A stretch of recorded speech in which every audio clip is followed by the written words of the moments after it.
when you're in business, if you are hoping to get to $100,000 in revenue or do $500,000 in revenue, you have to know that that thing that you're praying for, the revenue, the success in your business, it comes with a lot of things that you probably are not going to want, right? So if you plan on doing a couple $100,000 in revenue, whether you sell cupcakes, whether you do hair, whether you're a pool man, whatever it is that you do, a cleaning company, you are going to have some unhappy customers.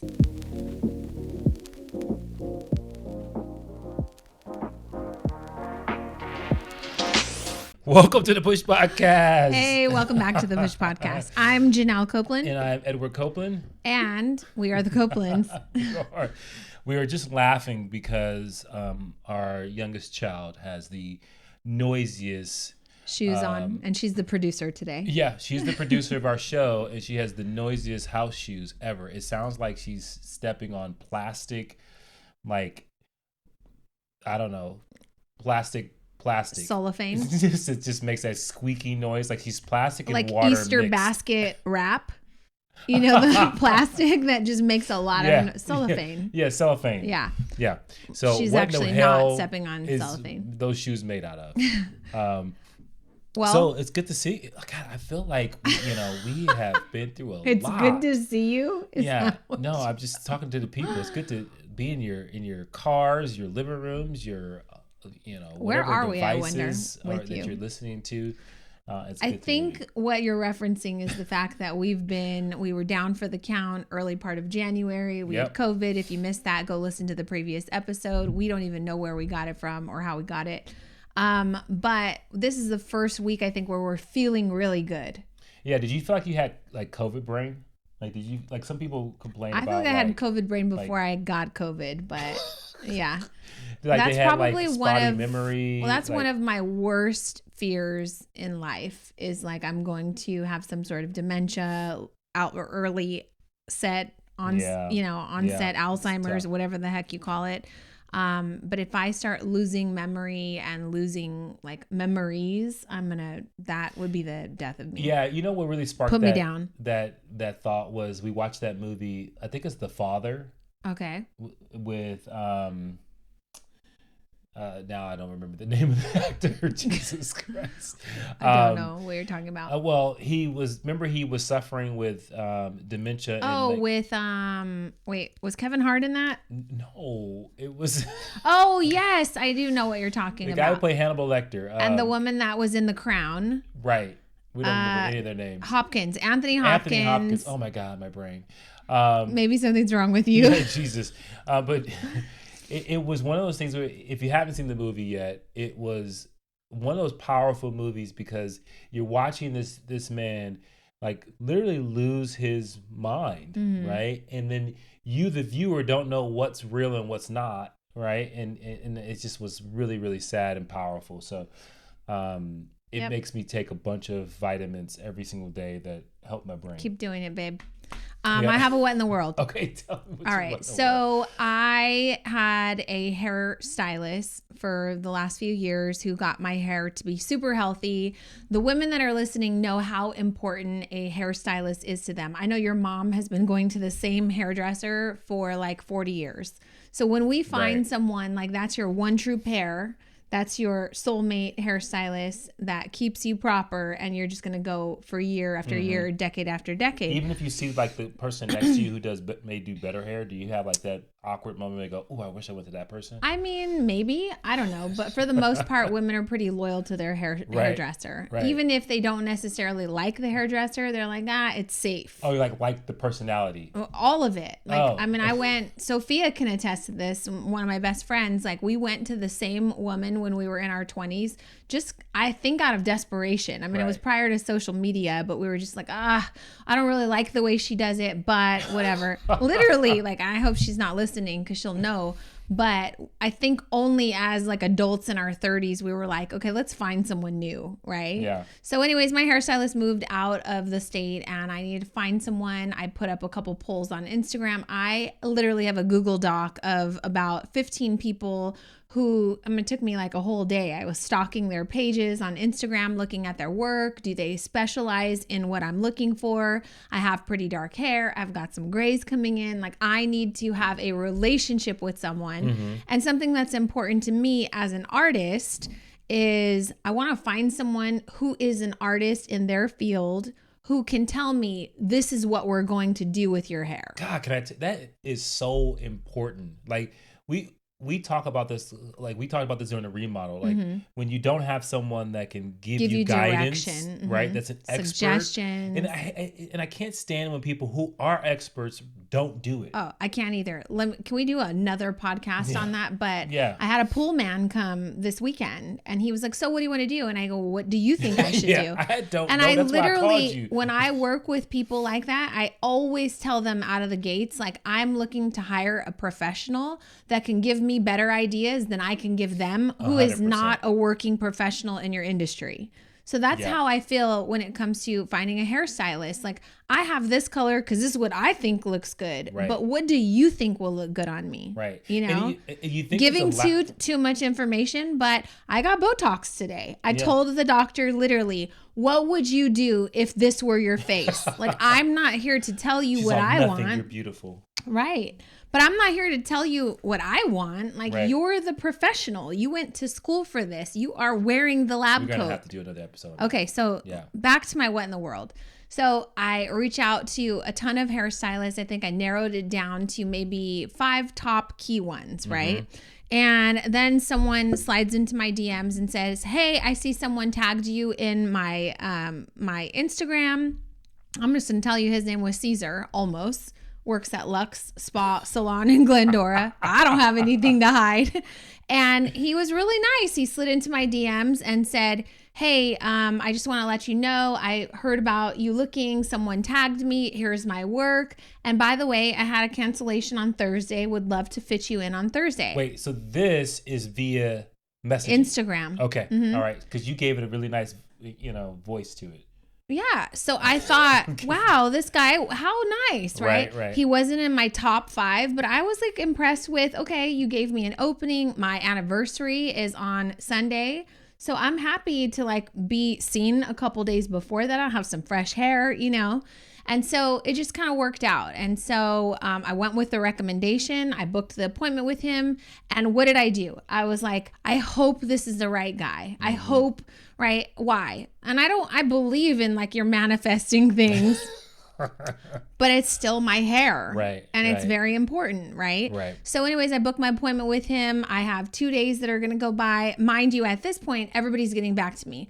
I also want to do another podcast entitled what I would do to change the game if I were a hairstylist. Okay. For starters, I would have some sort of automation. If I got an interested new client, it would immediately send them a message, take them to my booking page, let them know how to contact me, let them know what my hours of responding back to my potential clients are. Like, there's just so many things you can do from a customer service standpoint. And you explained why that was so important because you're a hairdresser. Like, your hands are in someone's head, probably. But it's on my this is all that people see when they interact with you. No, I'm saying like if you don't have an automated system, right, you can't get back to customers timely because you're doing hair. Yeah. So my top 5 picks all took over 24 hours to get back to me. Right. And I will say this, they would all probably say, well, that's pretty standard. Some of their DMs say like, hey, I'm going to get back to you maybe in 48 hours. Well, all it takes is one person who's really takes good to one change the automation. game. So that's why the title of my podcast is to be like what I would do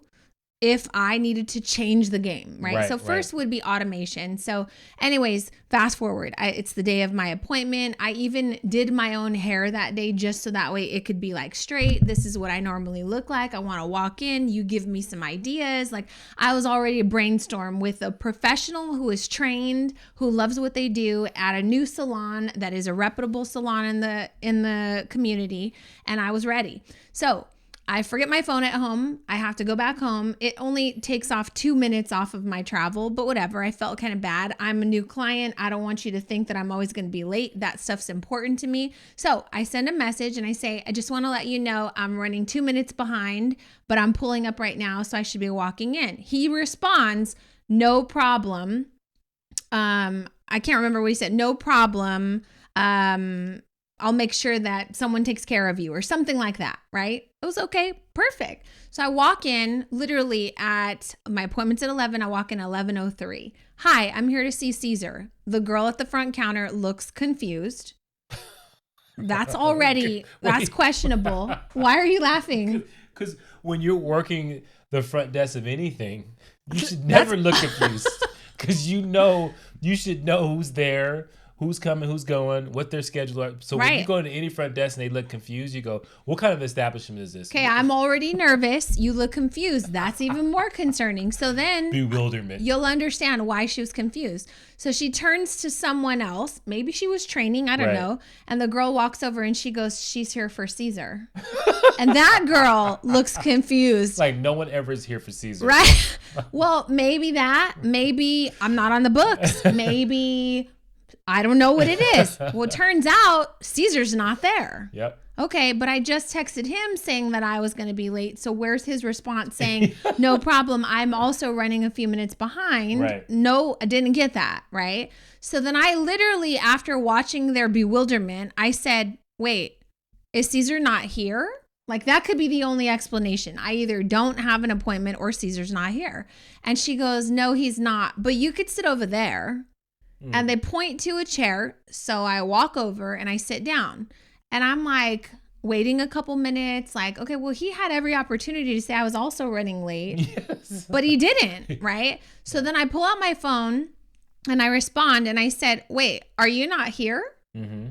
Thinking all he had to do was say, I'm so sorry. I got caught in traffic. I couldn't find my keys. My daughter got sick. Whatever. There's a host of go-to lies you can choose. Pick one, paste it in, and just be like, I'll be there in 5 minutes. Sit tight. I'm so sorry. Don't worry. You're going to love your hair. Right? I would have happily sat there. Mm-hmm. So he says, yeah, I apologize. That's what he says. I apologize. I'm running a bit behind. I'll make sure my assistant takes care of you.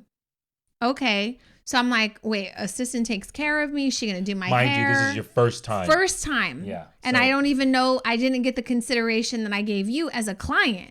I'm providing customer service to you and you're supposed to be providing it to me. So whatever, he's going to be late, brush it off, whatever. So at this point, I'm sitting in the chair. Two friends know that I'm like going to someone new. They're also looking for someone new. And they tell me, good luck at your appointment. I literally texted back and said, well, pray for me. I'm hoping I didn't make the wrong decision because he's actually not here. One of them responds, run now. The other one says, that's a bad look. Well, it's custom. So it's not like I'm crazy. My expectations are, way too high. So anyways, next few minutes goes by. I'm sitting there. It's now 11:20. That's not running behind. That's your ass is late. Yeah. So it's 11:20 and all of a sudden this girl walks over to me and she says, are you here for Caesar? Yes. She goes, you could sit over there.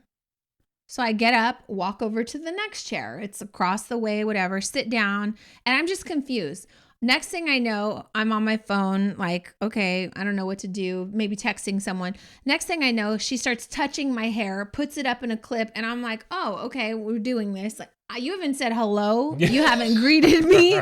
You didn't say, hi, how's your morning going? Welcome to Lux. I understand that Caesar's running behind. So you're supposed to be the assistant. I got zero greeting, right? So I'm like, she's touching me, like not in an inappropriate way, but it's inappropriate when you don't at least say hi. Right. Okay, so I watch her in the mirror. She puts my hair up. She goes to put a cape on me, puts a towel on, whatever. And I said, hi, what's your name? And she goes, God, what was her name?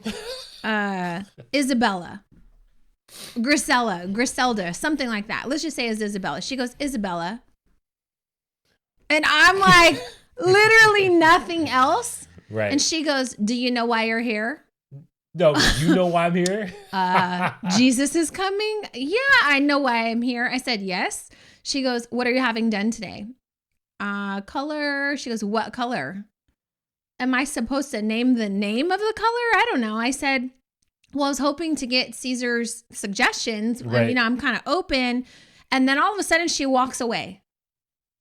Like, we're done talking. She's just like, I think in her mind, she thought really loudly, okay, he'll be here shortly. Right. But she didn't say it out loud, actually. But then she walked away after she thought it really loud, maybe. I don't know. So she, like you said, I'm not really sure. I was trying to get his opinion, but she Right. never responded. Like, She never okay. responded like, oh, that makes sense, you know, like. And this is his assistant? And then this is his assistant. So she walks away. So I can't wait till he gets there, if he gets there, to be like, bro, she's kind of like awkward. Like, she didn't even say hi to me. She just started touching my hair. Right. Not a good welcome. Like, you should get a new assistant. That's what I thought we were going to talk about, right?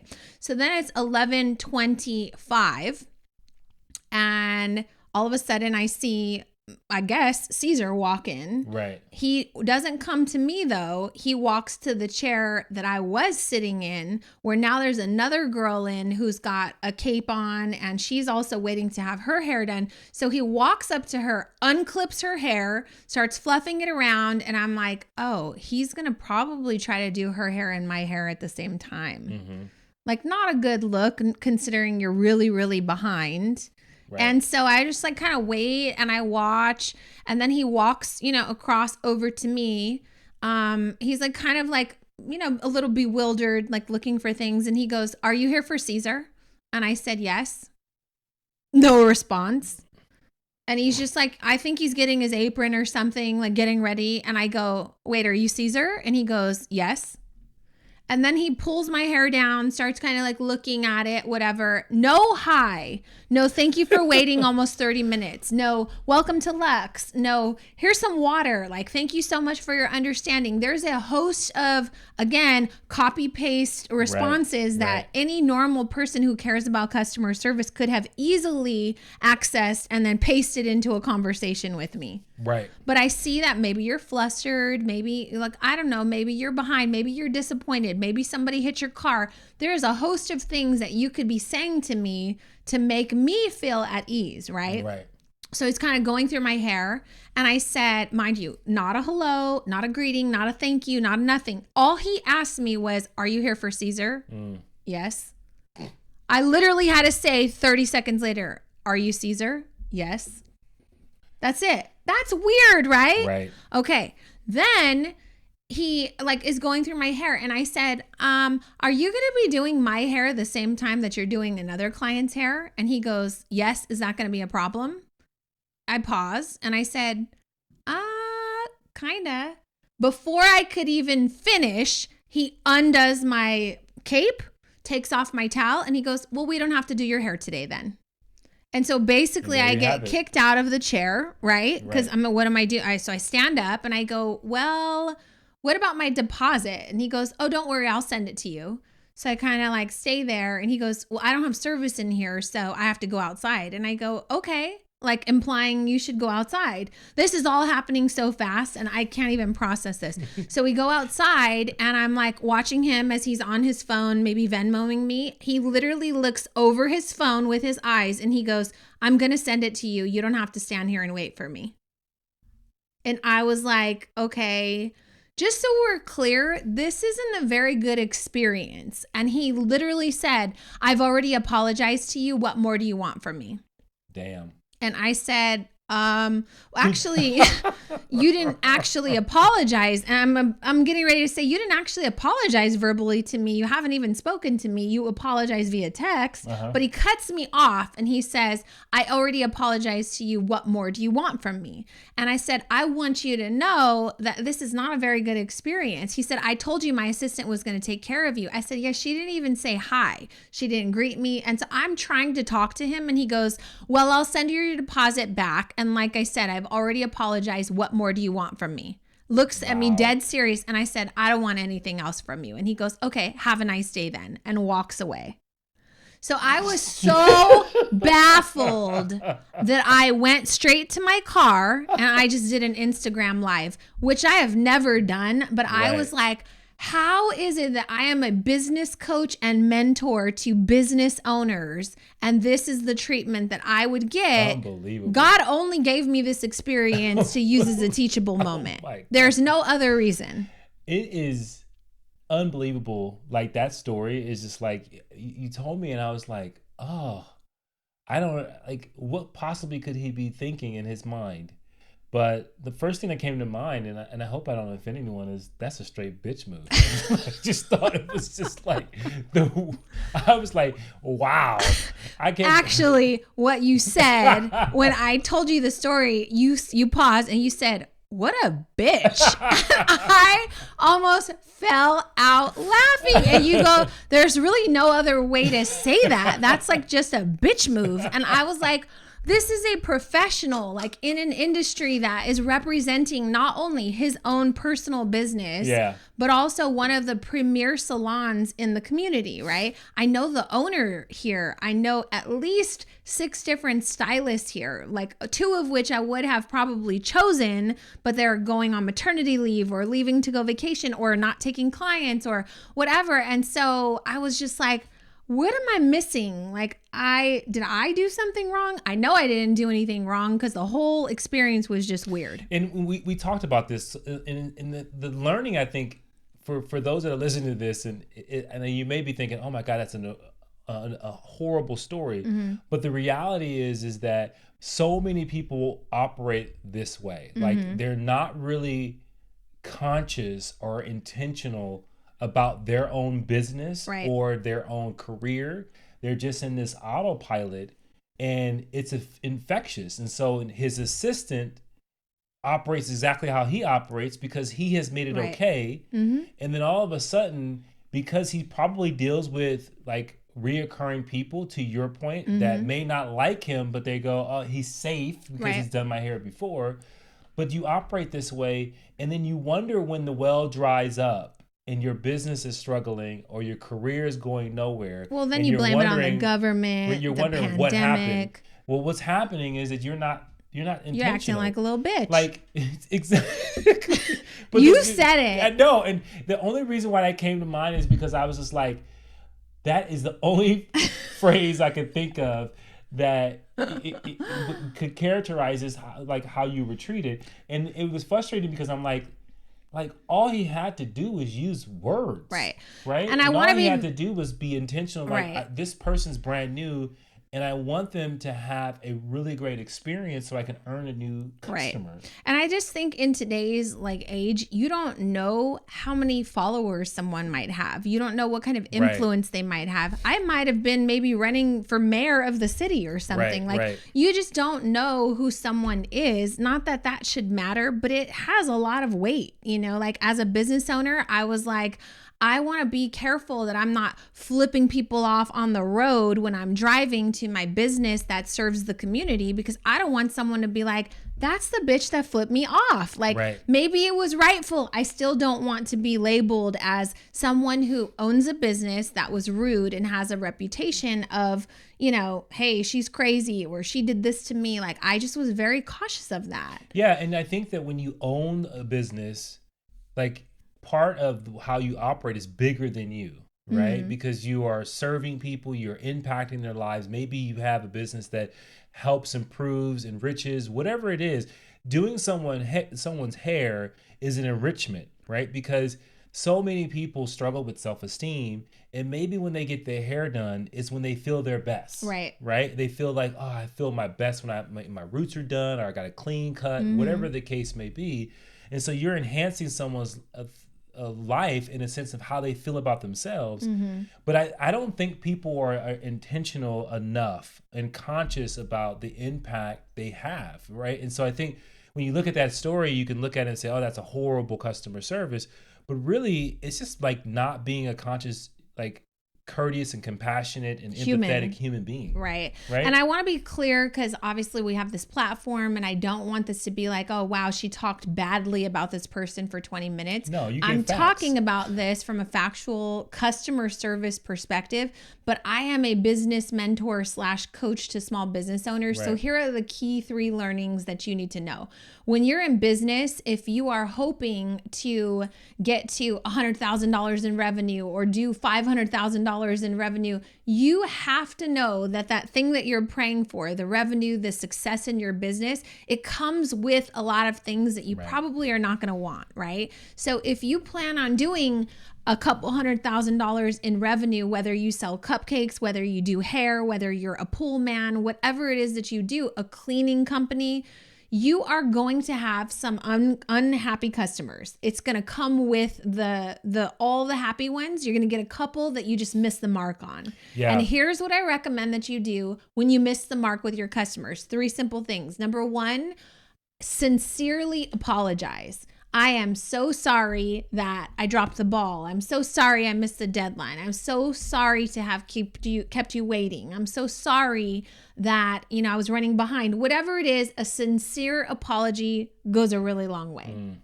Number 2, give a clear and descriptive, decisive story, explanation, whatever you want to call it, of what happened. This is not an excuse. This is just your duty to fill the customer in on how or why you dropped the ball, right? That could be as simple as someone called in sick and, or my daughter got sick. We were running behind. It was a terrible, whatever it is, they need some sort of descriptive explanation of why it occurred.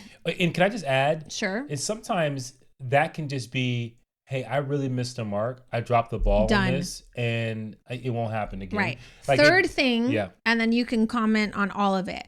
Third thing, what are you doing? What are you going to implement or put in place to make sure that this never happens again? Right. Not just to this customer, but to anyone else. Right. Every time when I ran the Cake Mamas, every single time that we dropped the ball on something, it was a catastrophic thing, a new learning that we never wanted to experience again.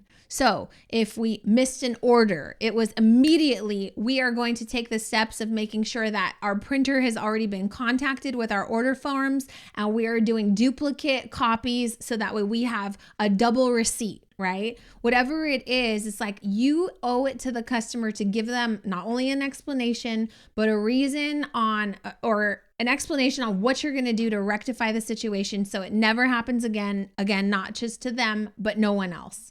Yeah, I think that, what's interesting, that's really good advice. And what's interesting about how he responded, and this is so important because I think what stops people from doing what you just said is that when you have done something and someone brings it to your attention, gives you feedback, and then you turn around because you feel guilty and you turn around and become the victim.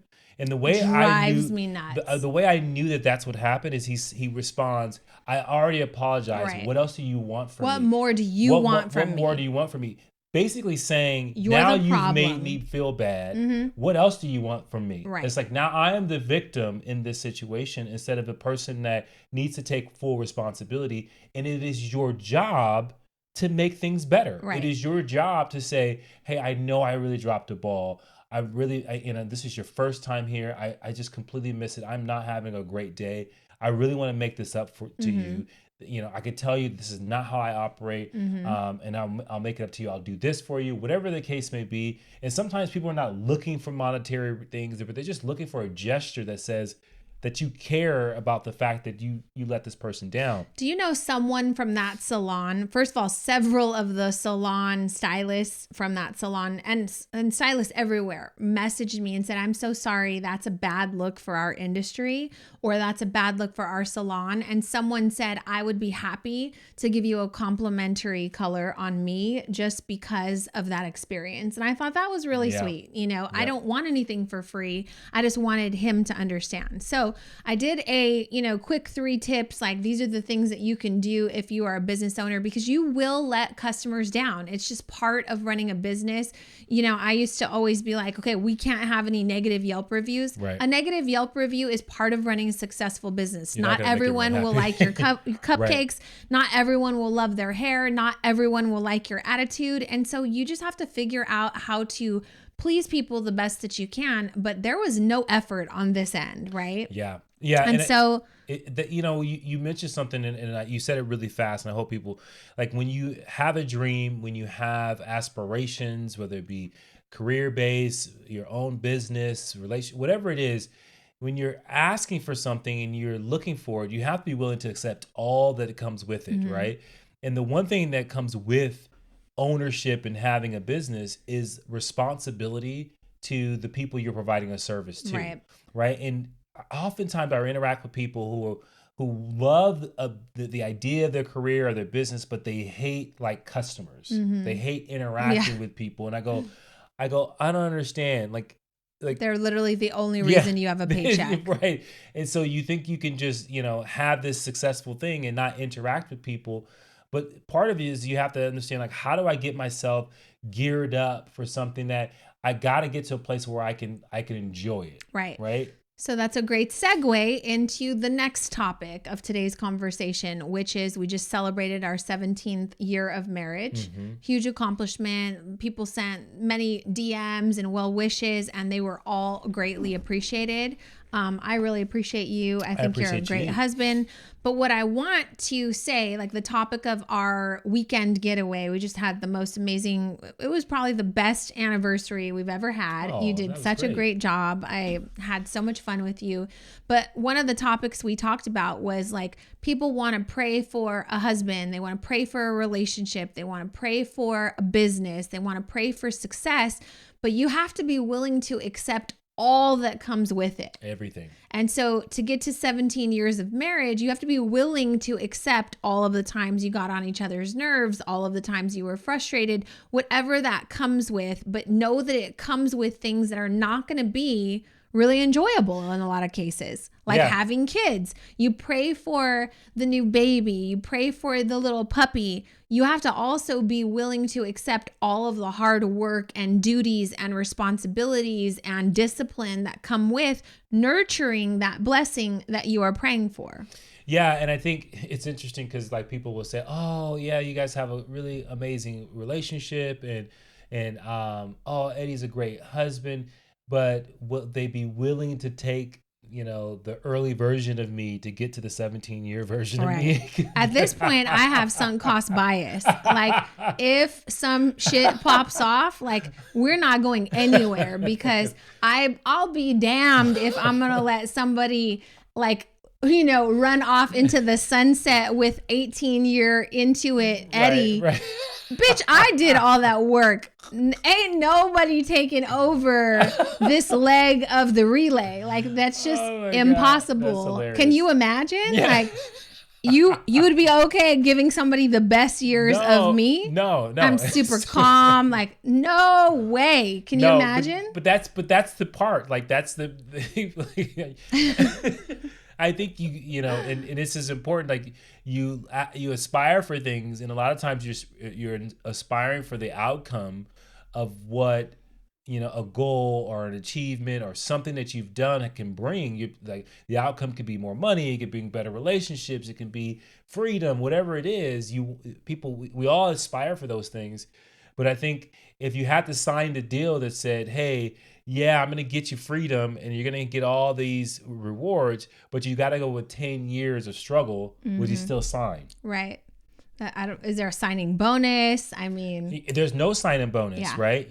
We were talking, I was talking about today with someone, the book Shoe Dog. And remember, I was telling you about the fact that Phil Knight went 8 years. The founder of Nike. The founder of Nike went 8 years without making a dime, right? And you think about wow, look at Nike. You got all this stuff. You prayed for this business, but I guarantee part of his prayer wasn't 8 years of struggle in a one room apartment with shoe boxes everywhere that he couldn't sell. Right. And so I think for those people that are looking at, hey, this is the early part of the year. You've got aspirations, you got dreams, but you got to be willing to take it all. Yeah. Right. And you got to almost anticipate that what's going to come with it. Right. Well, I just really want, especially and particularly our business owner friends that are listening, or if you're aspiring to own a business, you have to know you are not going to hit it out of the park every time. Not every cake, not every photograph, not every anything that you do is going to be 100% like batting average. It's not going to happen. Right. And so that's kind of the theme of not only our marriage, but to have a successful business is like, you got to get your mind right first. Like, you have to know that there are going to be challenging times. And people think they know, like when you see like, oh, you go to a wedding, it's so sweet. You tell them you're supposed to love each other in sickness and in health. And it sounds really cute because you're in love and it's new.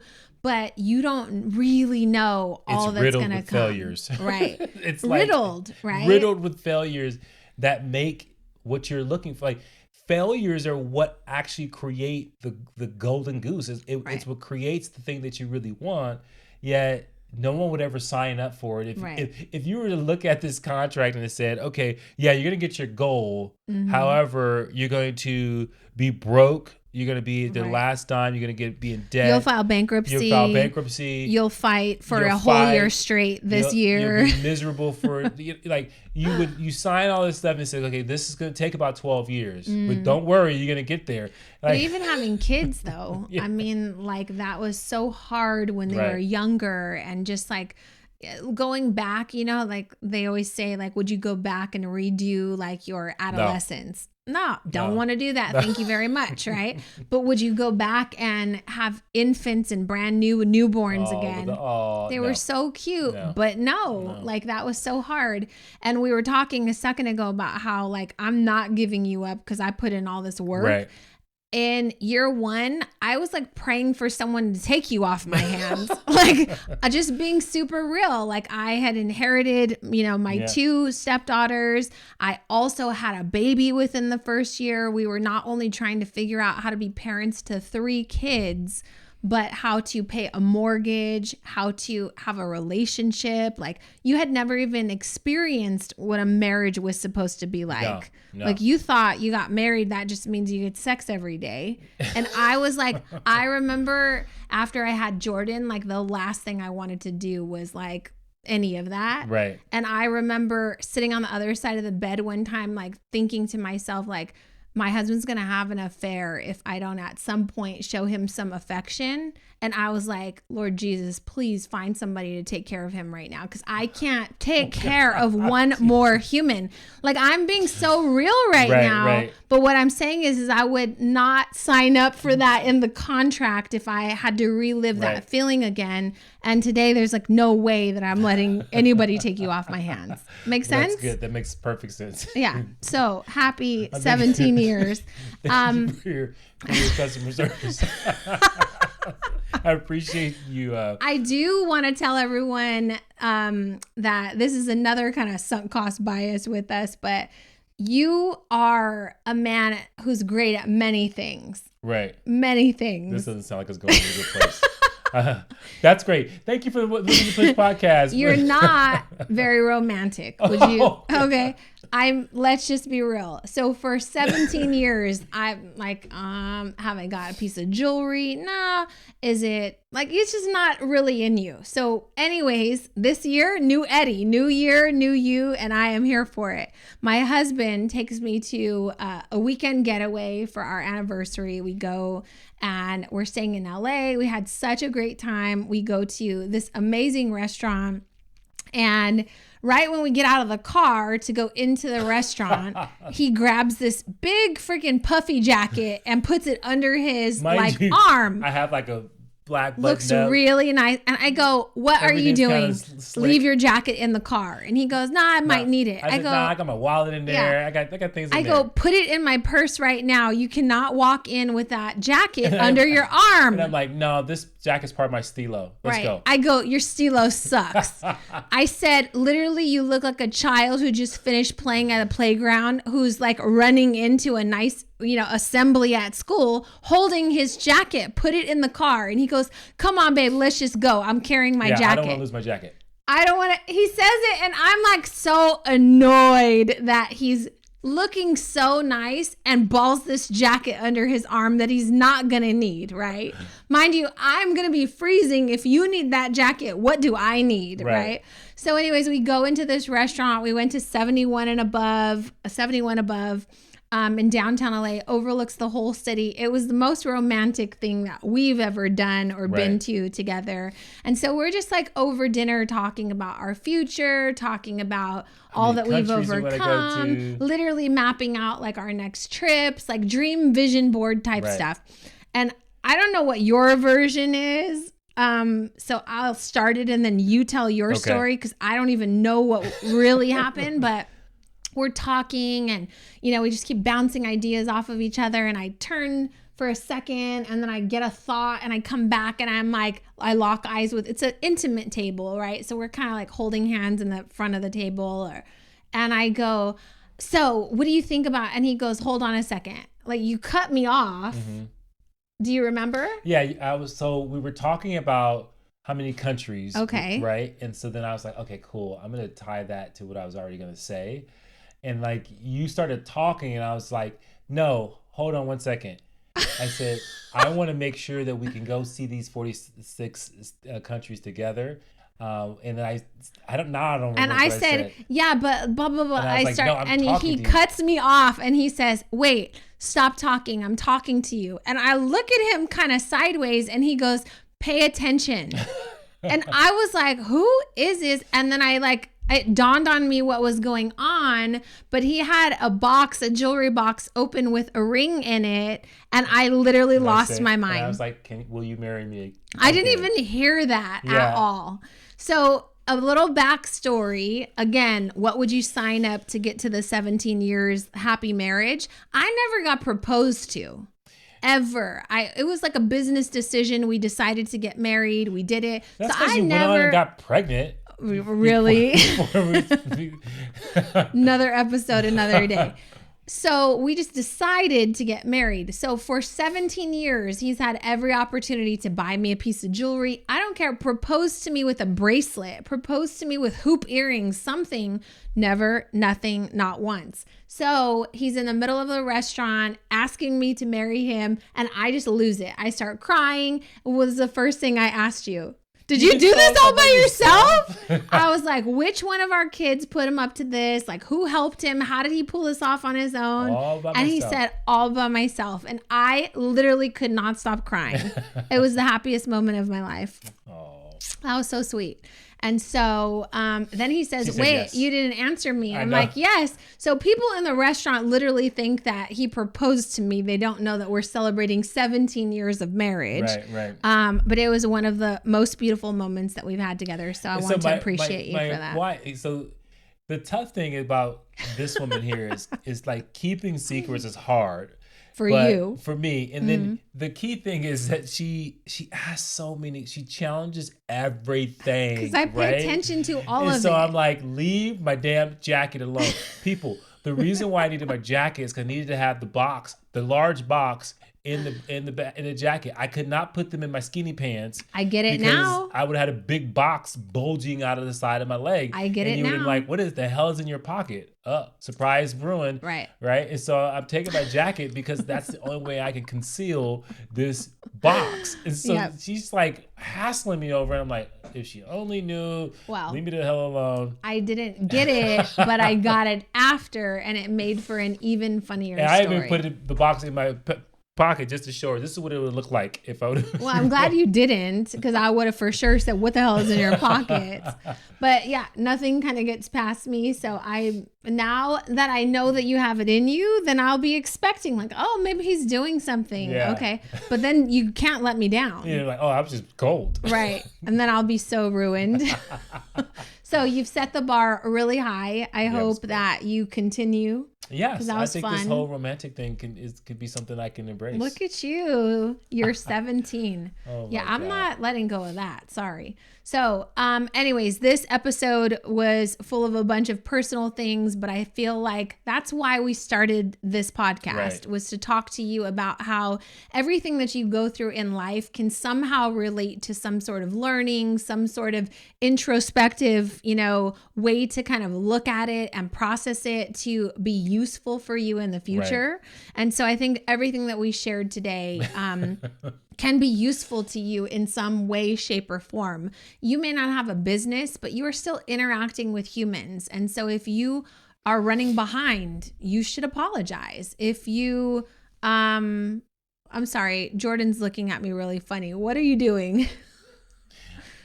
She changed her noisy cellophane shoes. Yeah, now she's got her sneaky sneakers on. Yeah. No, but I just to add to what you said as we close this out, I think that it's important that we live in this world where it's very easy to get routine. You get into a rut. You start to do the same things over and over again because we're in a kind of grind mode all the time. Mm-hmm. The key is that you got to be conscious and you got to be understanding to the fact that what you do is not what everyone else does, mm-hmm. right? How you operate is always new to the person you're interacting with. It's not new to you.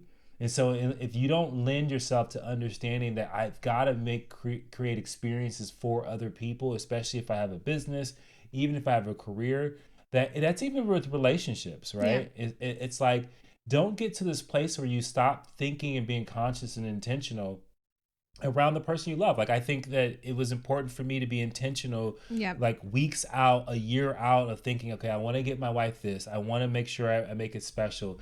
I got a year to make it happen, right? I'm going to do this. Right. And just being intentional felt really good. And then it really was hard for me to keep a secret because I can't help it. That's just like, but I think that is like, that's the learning in this. It's like, if you find yourself tomorrow, or today, whenever you're listening to this, just kind of going through the motions and not being really conscious about what the environment you're creating, how you're impacting that environment, who you're impacting, who you're interacting. Do they see you? Do they understand you? Are you communicating? Do you talk about yourself and refer to yourself in third person? Are you here for Caesar? Oh yeah, that's weird. I didn't catch that. Are you here? Can you imagine me walking up to you saying, "Are you here for Janelle?" Hi, I'm Caesar. Are you here for me? That would be the right way to say that. Right. He said. But for now on this podcast, you refer to I am. Are you here for Eddie? I am Eddie. Eddie. I don't even know how you speak it. I would say if I were me, I'd say, "Are you here for Janelle? Are you waiting for Janelle to start the podcast?" Yeah. Okay, welcome to the Push Podcast. And then you say, wait, are you Janelle? Eddie's not going to be doing the podcast today. So anyways, I hope you got something out of this. We will see you in the next episode. Yeah. And hey, you know what? Push through, people. Push through.